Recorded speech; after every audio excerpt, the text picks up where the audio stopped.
From the Newstalk ZB newsroom, this is Newsfix.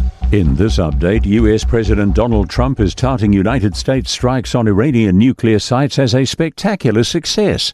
He says the US military's destroyed 3 Iranian nuclear sites today, including Fordo, located deep inside a mountain.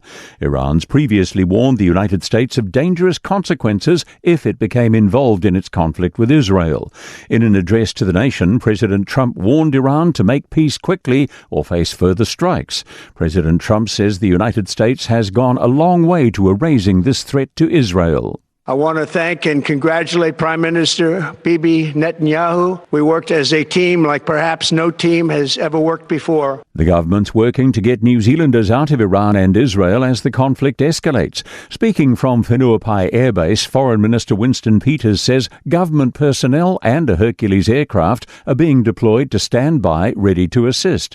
He says the escalating conflict in the Middle East is extremely worrying and it is critical further escalation is avoided. This is the most serious that I've ever dealt with. It takes me to the Cuban Missile Crisis, the level of inflection we're talking about potentially. International geopolitical analyst Jeffrey Miller says US involvement is madness that could bring us to the brink of World War III. Look, if you're attacked by the United States, you're going to respond. This was a preemptive, unprovoked attack from Iran's perspective, and they are not going to take this lying down. So it's a huge escalation here. The body of missing Christchurch woman Elizabeth Nichols appears to have been found in the central city. While formal identification's yet to take place, police hope today's discovery will help provide some closure for her family and loved ones. The death is being referred to the coroner. Human Rights Measurement Initiative information shows ongoing downward trends across most of the rights associated with safety from the state and empowerment.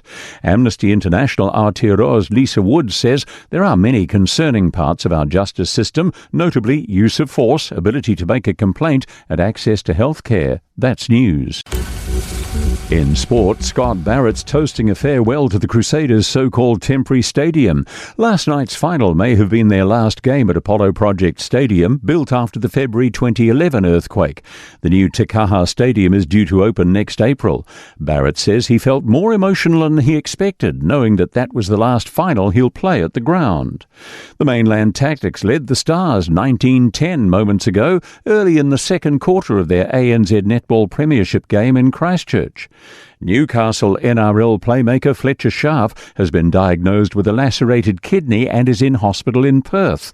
Sharp reported abdominal soreness after a concussion in the Knights' 26-20 win over the Dolphins. That's sport. I'm Joe Gilfillan.